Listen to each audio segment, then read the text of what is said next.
High বন্ধুরা, সবাই কেমন রয়েছেন? আশা রাখছি প্রত্যেকে খুব ভালো আছেন। আর আমার চ্যানেলে আপনাদের সবাইকে স্বাগত।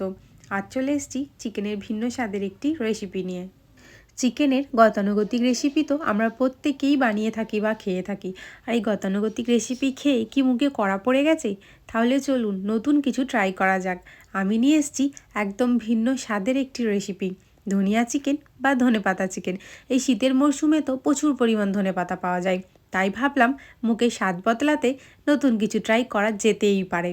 তাই আজকে বানিয়ে ফেললাম ধনেপাতা চিকেন বা ধনিয়া চিকেন। তো এই চিকেনটা আমি বানাবো সম্পূর্ণ জল ছাড়া। কিভাবে বানাই এই ধনিয়া চিকেন সেই রেসিপি তো আজ আপনাদের সাথে শেয়ার করতে এসেছি। তো ভিডিওটা আমার লাস্ট পর্যন্ত দেখুন, আশা করছি আপনাদের খুব ভালো লাগবে। তাহলে চলুন ঝটপট করে বানিয়ে নেওয়া যাক ভিন্ন স্বাদের এক রেসিপি, ধনিয়া চিকেন বা ধনেপাতা চিকেন। এখানে নিয়েছি 1 কেজি পরিমাণ চিকেন। চিকেনটাকে আমি ভালোভাবে ধুয়ে পরিষ্কার করে নিয়েছি। আর চিকেনের পিসগুলো রেখেছি একদম মাঝারি সাইজের, খুব বড়ও না আবার খুব ছোটও না। আর এই রেসিপি বানানোর জন্য মূল যে উপাদান সেটা হচ্ছে এই ধনেপাতা। তাই আমি ধনেপাতা নিয়েছি প্রায় 1 পরিমাণ। আর তার সাথে নিয়েছি কাঁচা লঙ্কা আছে গোটা 5-6, আর নিয়েছি লেবু। এবারে পালা হচ্ছে চিকেনটাকে ম্যারিনেট করার। এখানে চিকেনটা ম্যারিনেট করার জন্য আমি দিয়ে দিচ্ছি স্বাদ মতো লবণ।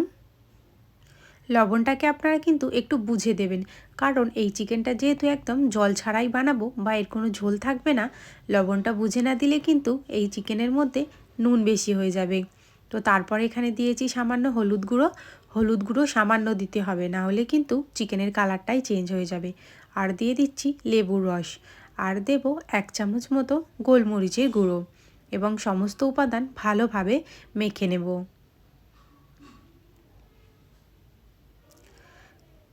এবার সমস্ত মশলা ভালোভাবে মাখা হয়ে গেছে।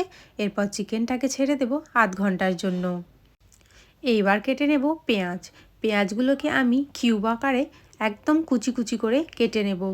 আর বলে রাখি, এটা ধনেপাতা চিকেনের কালার হবে কিন্তু গ্রিন কালার। এই চিকেনে কিন্তু কোনো রকম কোনো লঙ্কা গুঁড়ো আমি ইউজ করব না। আমি যদি লঙ্কা গুঁড়ো ইউজ করি তাহলে কিন্তু এই চিকেনের কালারটা আর গ্রিন কালার আসবে না, এটা কিন্তু চিকেন কষার মতো কালার চলে আসবে। আর এই চিকেনে ঝালের জন্য তো আমি ব্যবহার করেইছি 5 থেকে 6টা লঙ্কা। আপনারা যারা ঝাল বেশি খেতে পছন্দ করেন তারা লঙ্কার পরিমাণটা বাড়িয়ে দেবেন, তাহলেই হবে। ভুলেও কিন্তু এখানে লঙ্কা গুঁড়ো ইউজ করা যাবে না, তাহলে চিকেনের যে সুন্দর গ্রিন কালার সেটা কিন্তু আসবেই না। দেখুন পেঁয়াজ আমার একদম কিউব করে কুচি কুচি করে কাটা হয়ে গেছে। এবার চলুন চলে যাই গ্যাসের কাছে। গ্যাসে কড়াই বসিয়ে দিয়ে দিচ্ছি সাদা তেল। তেলের পরিমাণটা একটু বেশি দিতে হবে। তার মধ্যে দিয়ে দিচ্ছি গোটা গরম মশলা। গোটা গরম মশলার মধ্যে রয়েছে তেজপাতা, ডালচিনি, লং আর এলাচ। হালকা ফ্রাই করে নিয়ে এর মধ্যে দিয়ে দেব কুচি করে রাখা পেঁয়াজগুলি।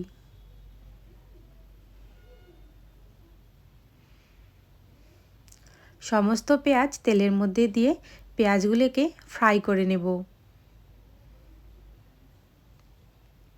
গ্যাসের ফ্লেম থাকবে medium to low, high flame কিন্তু দেওয়া যাবে না, তাহলে কিন্তু পেঁয়াজটা পুড়ে যেতে পারে।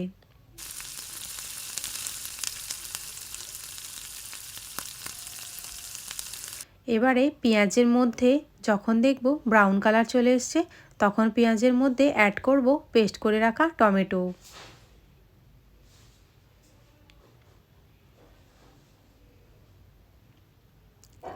এবারে সমস্ত কিছু ভালোভাবে মিশিয়ে নেব।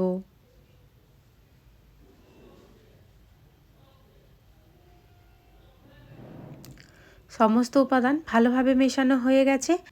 এরপর এর মধ্যে দিয়ে দেব ম্যারিনেট করে রাখা চিকেন।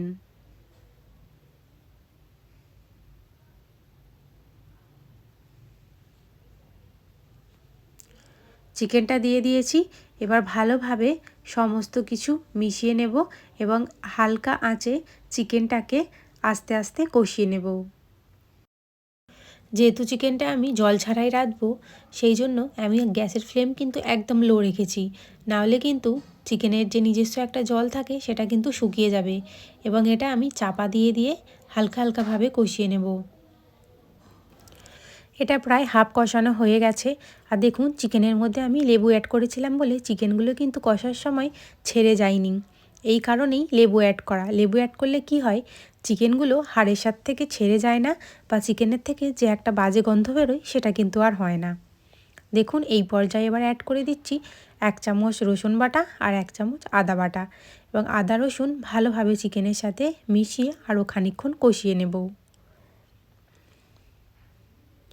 তারপরেই দেখব কষাতে কষাতে চিকেনের মধ্যে থেকে জল ছেড়ে দিয়েছে, আর এই চিকেনের জলেই কিন্তু আর চিকেন রান্না হবে।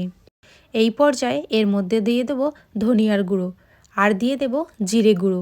আর ধনিয়া আর জিরে কিন্তু আমি ভেজে তারপরেই গুঁড়ো করে নিয়েছি। আর দেখুন এই শুকনো মশলাগুলো চিকেনের সাথে ভালোভাবে মিশিয়ে নেব।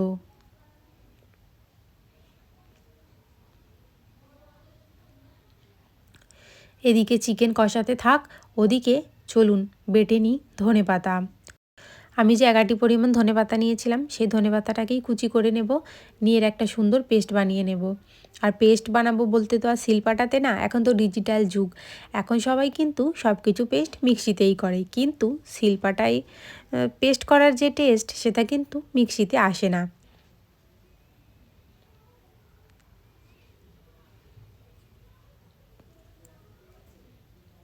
দেখুন কুচি করা হয়ে গেছে, এরপরে মিক্সির মধ্যে নিয়ে নেব। আর ধনেপাতার সাথে সাথে এর সাথে কিন্তু আমি কাঁচা লঙ্কাগুলোও দিয়ে দেব একটা সুন্দর ফাইন পেস্ট বানানোর জন্য।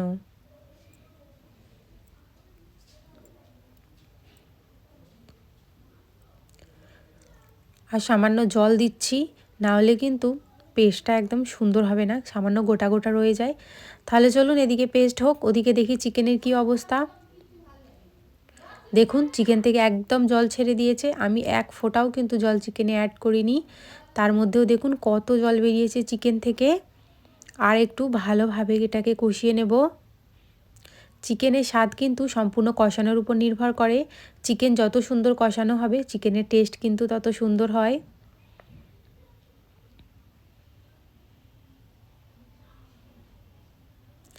এর পর্যায়ে এর মধ্যে আমি অ্যাড করে দেব পেস্ট করে রাখা ধনেপাতা আর কাঁচা লঙ্কা। দেখুন অ্যাড করে দিয়েছি, দিয়ে এবার ভালোভাবে মিশিয়ে নেব। এবার কালারটা দেখুন কত সুন্দর একটা কালার চলে আসে, একটা ইউনিক কালার। সমস্ত কিছু আরও খানিকক্ষণ কষিয়ে নেব, কষিয়ে নিলেই কিন্তু রেডি হয়ে যাবে আজকের আমাদের ইউনিক রেসিপি ধনেপাতা চিকেন।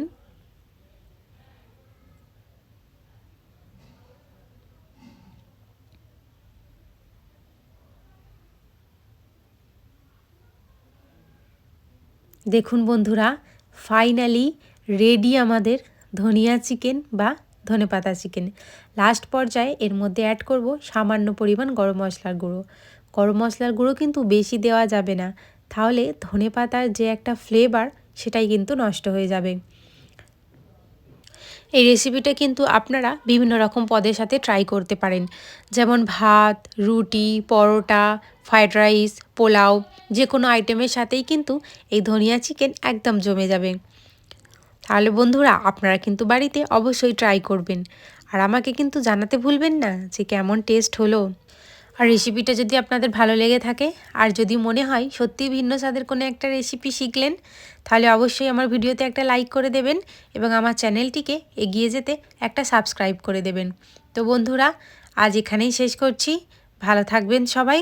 আপনাদের সাথে আমার আবার দেখা হবে অন্য একটি ভিডিওতে, অন্য একটি রেসিপি নিয়ে। ততক্ষণের জন্য আপনারা নিজেরা ভালো থাকুন, আপনাদের পরিবারের সবার খেয়াল রাখুন, যত্ন নিন, তাদেরকে ভালোবাসুন। ধন্যবাদ।